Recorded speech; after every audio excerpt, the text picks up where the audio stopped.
Hello viewers, welcome back to Daily Retro. In this week's episode we're going to go through some games room updates that I've done recently. Foremost is a SimRig upgrade, which I'll take you through in a minute. And eagle-eyed viewers may notice this enormous bloody box up here, which is the PlayStation 5, which, as you can see down here, was too big for an IKEA Kallax cube, which was really sad, but it's taken pride of place on top of the other Kallax unit, which is still a nice place for it. But yeah, let's just hope PlayStations don't get any bigger than this. Let's just say. Mainly got it for Wreckfest and Cyberpunk. Wreckfest has already had a PS5 update, so that's really cool.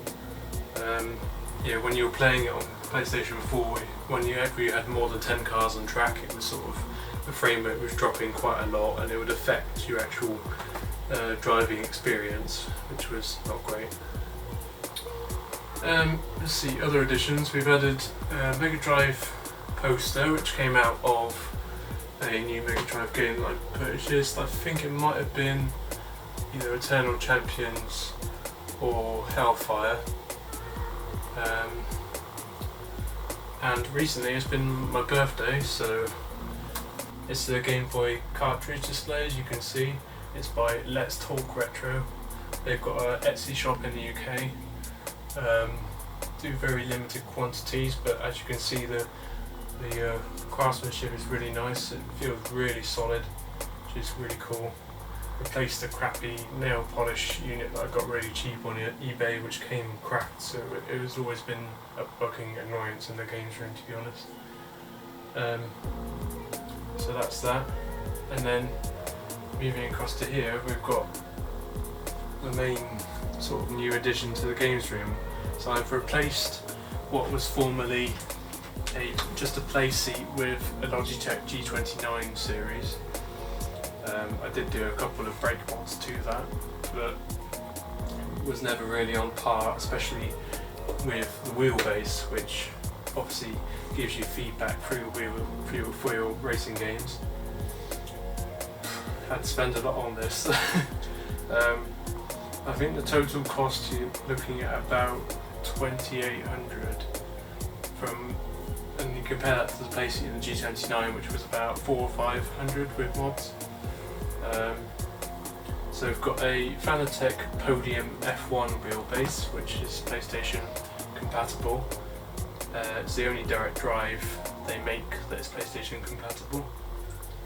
And then we've got a replica BMW M3 GT2 wheel, which is really nice. It's got this Alcantara material.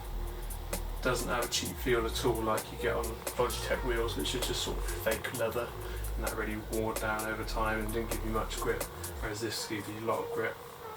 So much grip that I had to ask for some karting gloves for gameplay, because otherwise your hands literally go red from how hard you have to grip the wheel.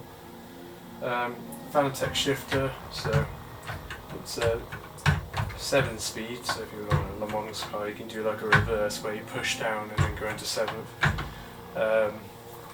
But it's also got a slider on the back, on the front even, so you can go into sequential, so you can only go up or down the gears, which is really cool.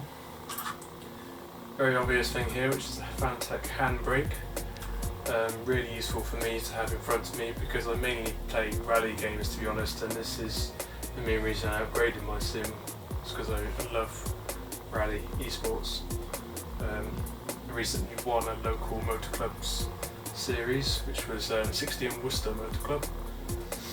And then lastly, for the hardware, is the Phantek V3 Pedals, which have a load cell as default anyway, and you can adjust the load you need to put through them to get maximum braking, which is really nice. You've just got a sliding knob at the back.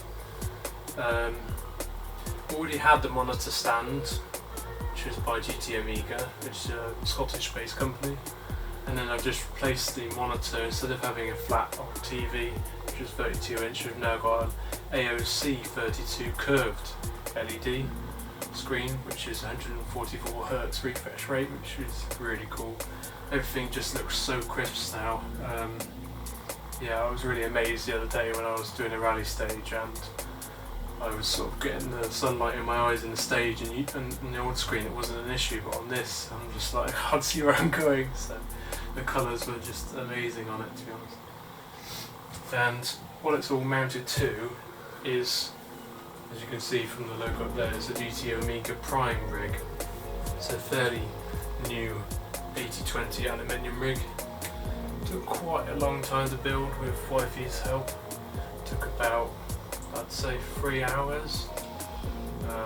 Came in an enormous parcel, as you can imagine. 3 different big boxes. And got some nice features like a slider on it, really cool. And a gear shift plate, it's obviously useful for my shifter and handbrake. And it can adjust the height of the wheel as you see fit, and adjust the pedal tilt if you want to as well. I've done quite a bit of playing around and have found a nice sort of default now, which is really good, really cool. I'm pretty sure that's it for this piece of hardware. Lastly, I'm not sure if you would have seen it before, but we've got this. We basically move stuff around in the games room a bit, so there's more space by the Kallax unit for the consoles, and we've moved my disc and basically boxed newer games, the Mega Drive and N64 games, to this unit here.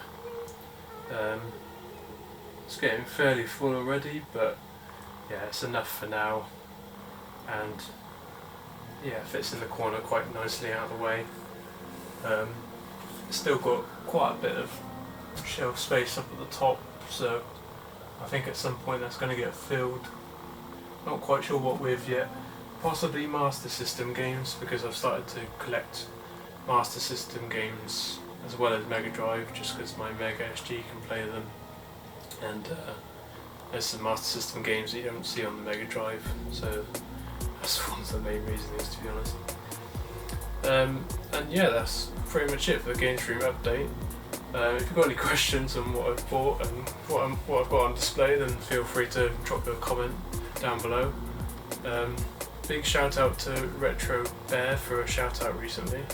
That was really cool. Got lots of traffic to my video on vintage gamer pickups video, which is really cool, so thank you again for that. And yeah, I'm going to do a little video on birthday retro game pickups or gifts soon, so you can look forward to seeing that very soon as well. Cheers guys. 4, quick long of a crest, 40 to an unseen, hairpin left. 80, flat crest, 60. 4, right to the crest long, tightens, 80.